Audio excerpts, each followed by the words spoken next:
What if your beauty routine was part of the problem and the solution? Imagine a beauty product so innovative that it could help tackle overconsumption, packaging waste, and water scarcity all at once while still delivering on luxury and performance. Does this sound impossible to you? Well, it doesn't sound impossible for today's guest on the podcast, because in this episode, we're looking at the bold and disruptive world of a brand in the UK called Disruptor London that's rewriting the rules. They've eliminated water from their products, they've smashed through packaging norms, and they've created multitasking, concentrated, solid formulas that are transforming what we expect from skincare and hair care. This isn't just a brand, it's a movement. But what drives someone to take on the beauty industry giants? And how do you turn a vision of sustainability into a reality that shoppers can hold in their hands? And what does it really take to create a product that works harder for you and the environment? Keep listening. This is one story you don't want to miss. Welcome to Green Beauty Conversations, in which I challenge the beauty industry to become sustainable, champion independent and green beauty, and encourage you to join me in changing the industry for the better. I'm your host, Lorraine Dallmeier. I'm a chartered environmentalist, biologist, and the CEO of award-winning online organic cosmetic formulation school, Formula Botanica. We have tens of thousands of students in over 190 countries around the world who study with us to become organic beauty formulators and entrepreneurs. Visit our website at formulabotanica.com to try our free online formulation course. And if you want to be the first person to know what's happening in green beauty, make sure you subscribe to this podcast in your favorite podcast app.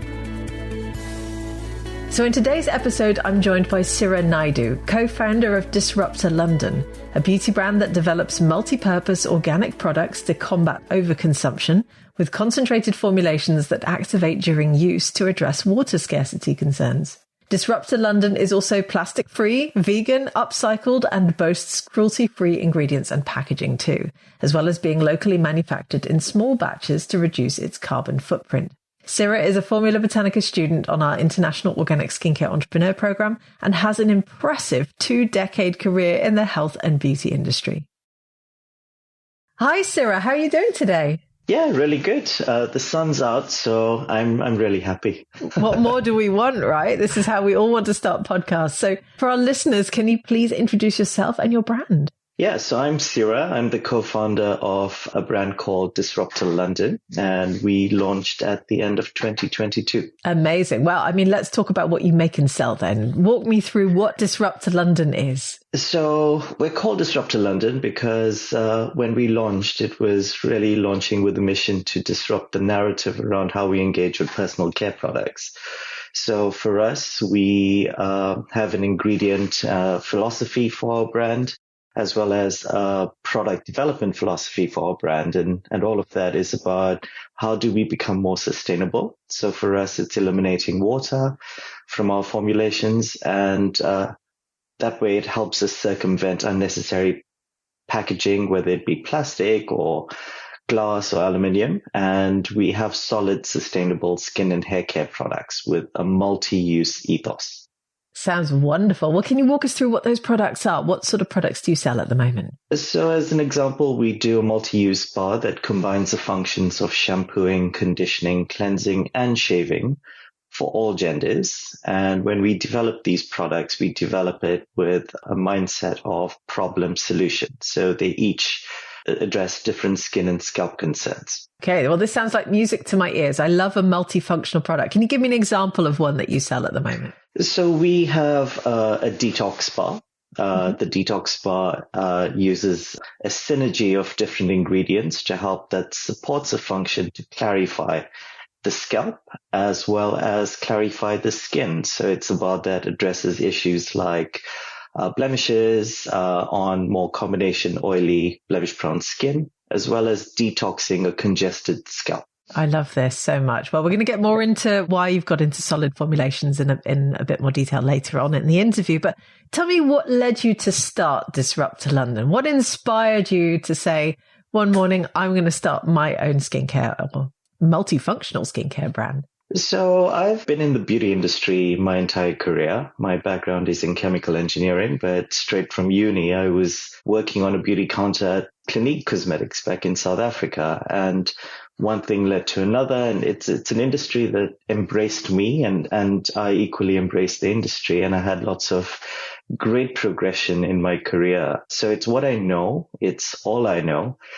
But over the 20-year span of being in the industry and working around the world with different companies and the big corporates, I was exposed to quite a lot in terms of pollution, by firsthand seeing what it's doing to our oceans, but also seeing landfill, especially in developing and third world countries. And that's something that impacted me, and I felt I didn't really know what we could do about it and how we could go about doing something to resolve this. We always felt that it's up to our governments and big organizations. But what also impacted me was being part of these big organizations, whether it's brands or manufacturers. There was very little consideration for the end of life of packaging. I'm not going to go into the stats because we know how much of packaging the beauty industry generates each year. We don't really know what happens to the packaging. Juan and I, my co-founder, was sitting in our little flat during COVID. We just felt that actually something needs to be done about this, and hence the name Disruptor London. We felt that we needed to reimagine how products are manufactured and how we use these products, and how can we eliminate the packaging, because there's a lot of great innovation around bioplastics, etc., but it doesn't necessarily fit into your recycling infrastructure.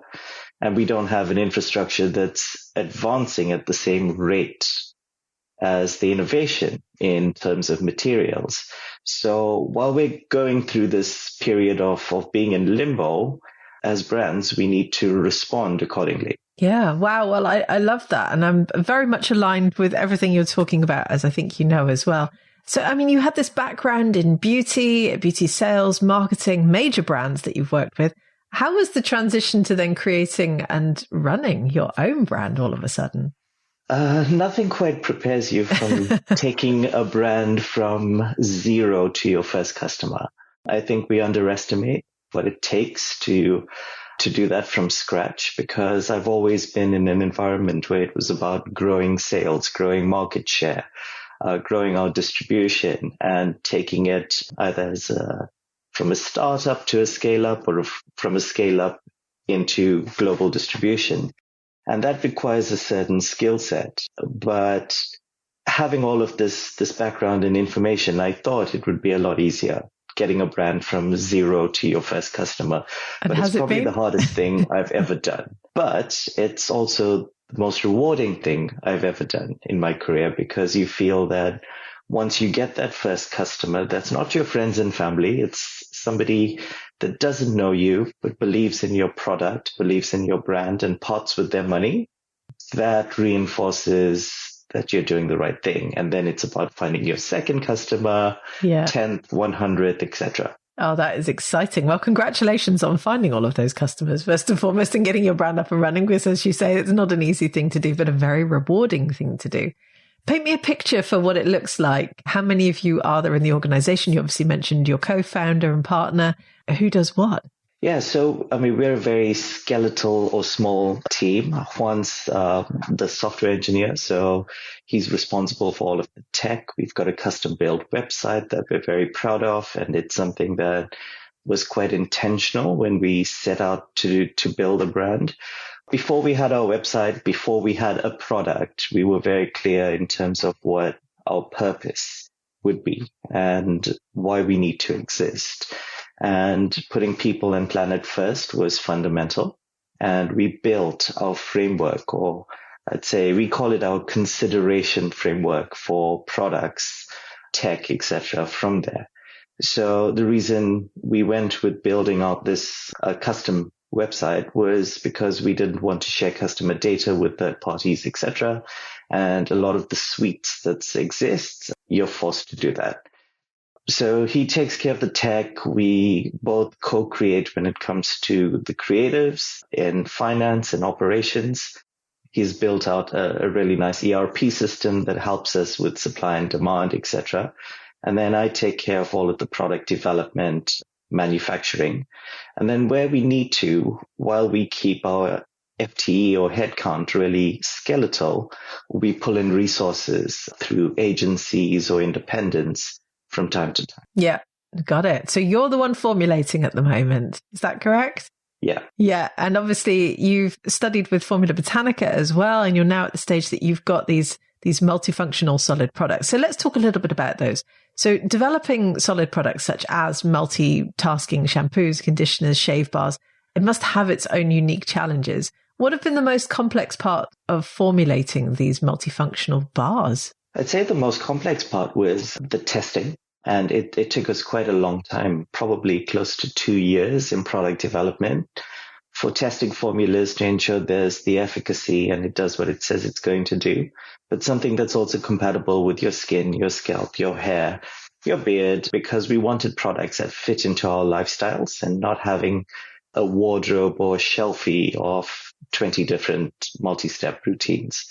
So say those considerations were firstly finding the right kind of ingredients for concentrated, active-rich formats, but also testing with humans and building up a little bit of a focus group or focus community, we call them, that could test out our products, give us real-life experience, feedback, as well as understanding what their pain points were from experience within a similar category. Well, that must have been quite challenging. Where did you find those people? We did lots of surveys online, leveraging our own communities on social, whether it be LinkedIn or Instagram, Facebook. What we avoided, though, was having too many people that know us, like friends and family, in that focus group, because as nice as they are, they're kind of biased, and friends and family will always tell you what they think you want to hear, which isn't necessarily very helpful. We needed to speak to humans that would part with their money and really engaged with these products before, because we also knew from our research and all of the insights, we knew exactly who we wanted to speak to. So we developed a quiz and we'd ask them questions like, have you used a solid format product before? Why? What was the driver and the motivation for doing so? And what was your experience? What would you do differently? What would you expect from this product? Do you even care about multi-use products, or are you happy with a routine of 1 to 5 products? We spent a lot of time trying to find these people and spending time speaking to them individually and not in a group format. So there's no bias and there's no influence, and really taking that time to understand and digest all of this information and validate some of those initial assumptions that we had. So how do people view solid products now based on what you've seen so far? Because it's still a little bit of a niche market, which I think could get bigger. We'll talk about this more in a minute. But what was the initial response that you got from people when you started to ask them about, would you use a solid product? So we were quite intentional about the cohort. So we didn't want only people that use solid. We wanted people that were completely alien to it as well, so we could understand their point of view and understand the use case and the whole user experience, how they engage with the product. It was varied. A lot of people just think it's a soap. So there's dispelling the mindset. Then there's a lot of people, particularly men, that feel that, they've had a multi-use liquid all-in-one, 20-in-1 body wash, hair wash, everything in one product in the past, but it's basically water.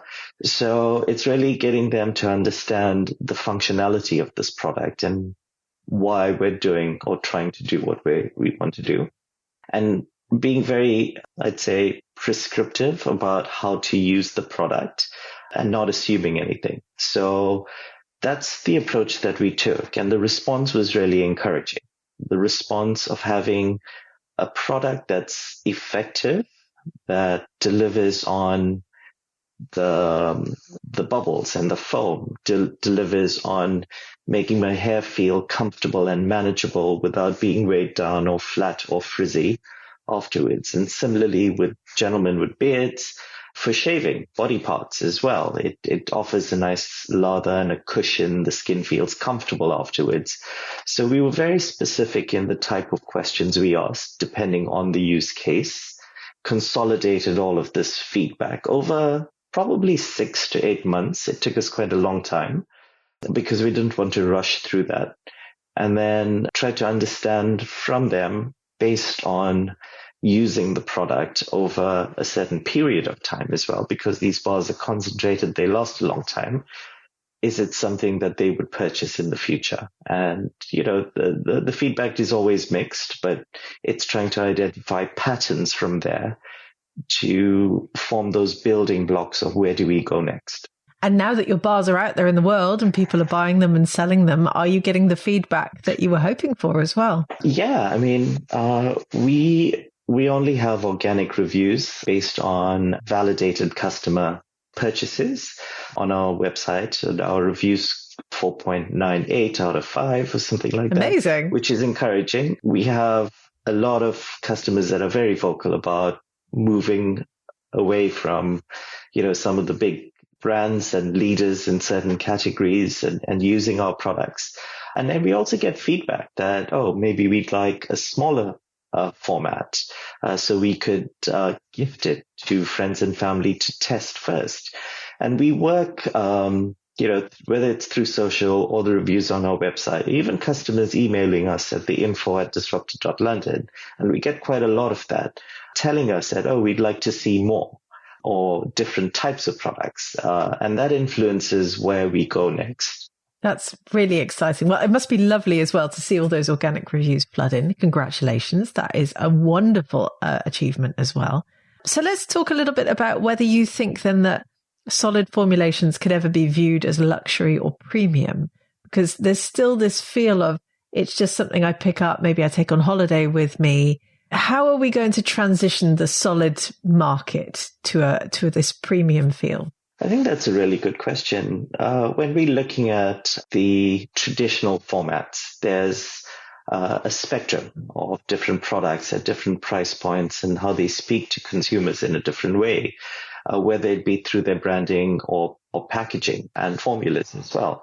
With solid, there's definitely an opportunity to do the same thing. How the formulas are being developed using active ingredients, using organic ingredients, is already putting you into a different category from the mass market.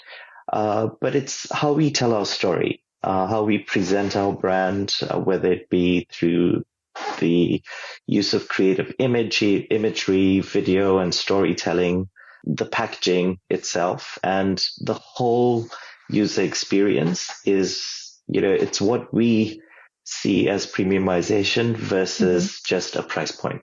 Well, let's see where the industry can go with it. I think it's exciting. I mean, even a few years ago, you wouldn't see a row of shampoo bars in the supermarket, and here they now are. It's starting to be something that people are embracing. And I think it could be the future for beauty.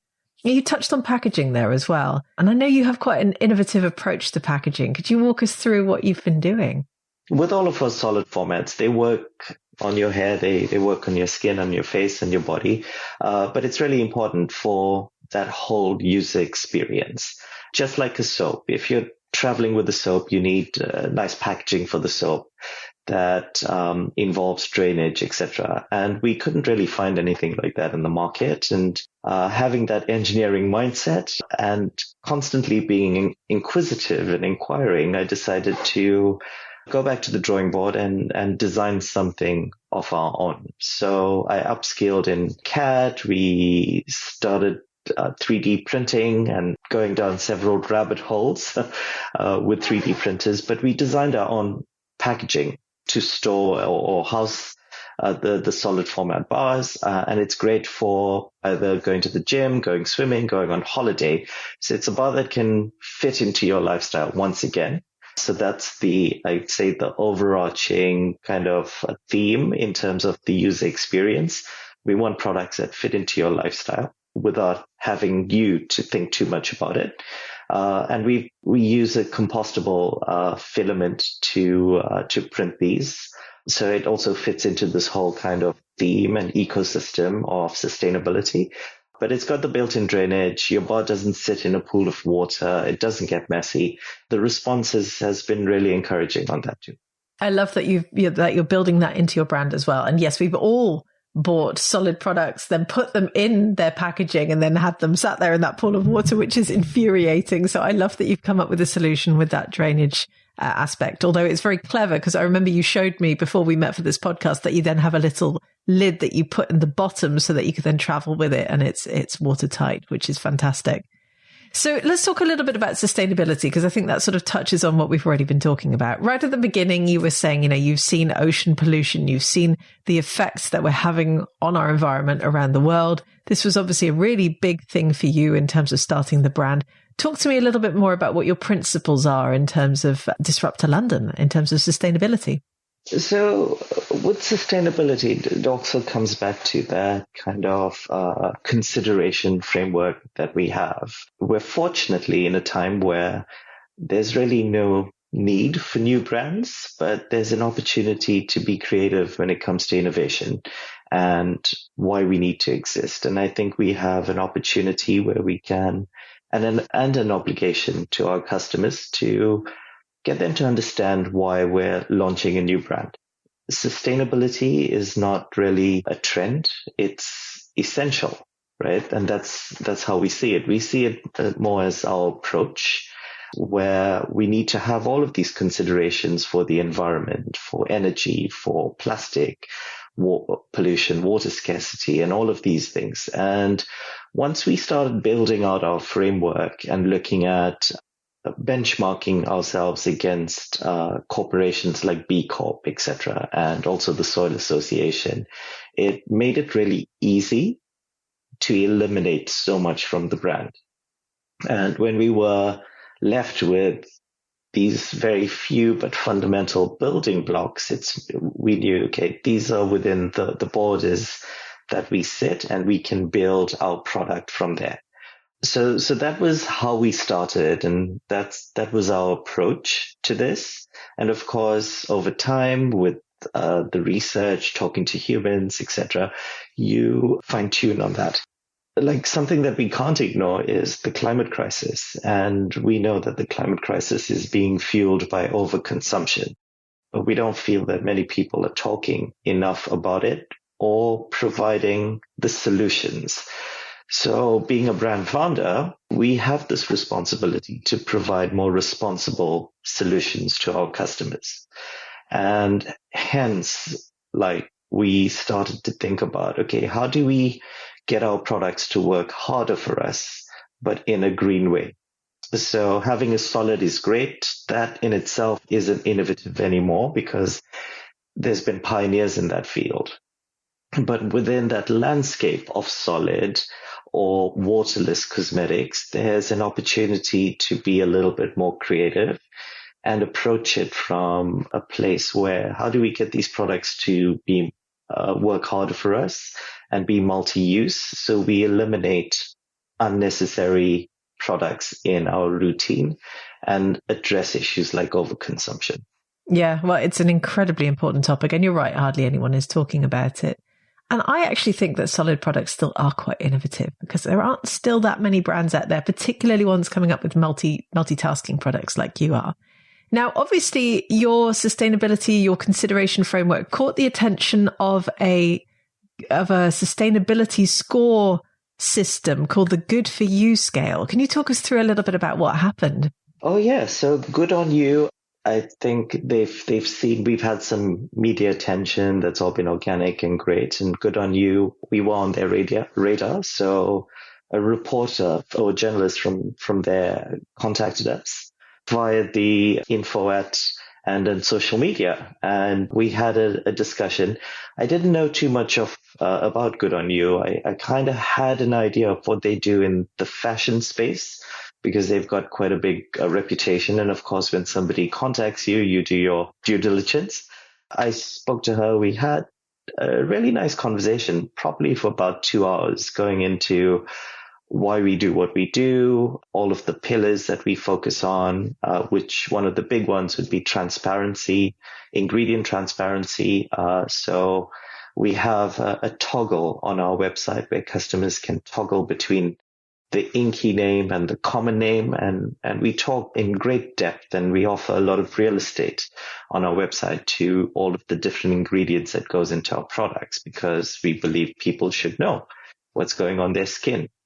And the inspiration of that comes from food. Like, we spend a lot of time thinking about what we consume, and we wanted to offer customers the same amount of resource and information on what they put on their skin. So Good on You was very interested in that, interested in our approach for multi-use products, as well as eliminating plastic and reducing water in our formulations, but also how we give back to environmental organizations. We donate 2% of our sales to 1% for the Planet and Clean Hub. So it was a lengthy, I'd say very detailed, comprehensive interview, but I didn't know what the outcome would be. And it was only later on that we discovered they were launching into the beauty space.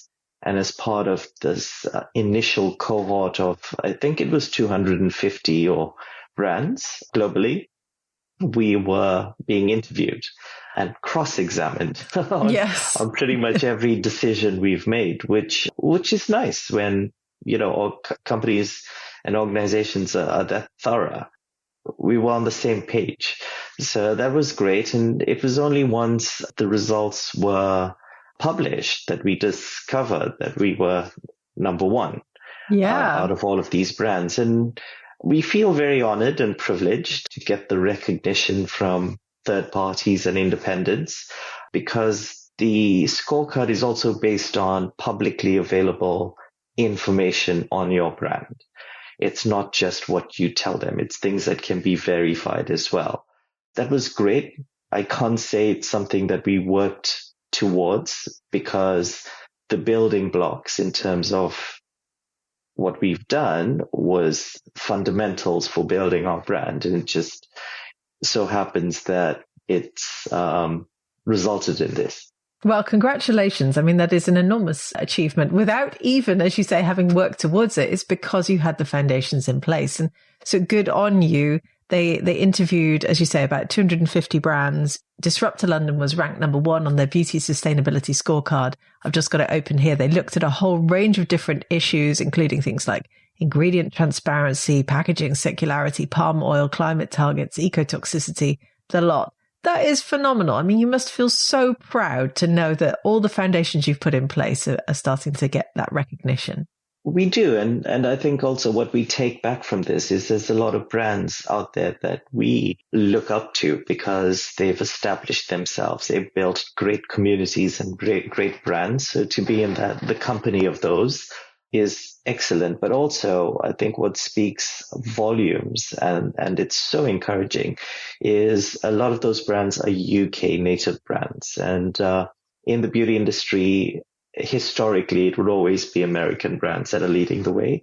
But to see UK native brands, it's leading the way in sustainability, speaks volumes on a global scale. Yeah, exciting for what the UK beauty market could mean for beauty in general and sustainability. So what's next in your product development pipeline? Is there anything? Is your range finished, or will there be more things coming? Oh, no, the range is just, I still feel we are in beta testing mode, because we're just so obsessed about taking things slow and ensuring we still gather customer data and feedback. But I'd say when we started off, we had a whole collection of different products, and we were fortunate to get onto an accelerator program at the time that forced us to review our approach and take things really slow. So we focused on this capsule collection of solid format products to tell our story and get out into the market, but also gather enough customer data in the initial months and I'd say 2 years.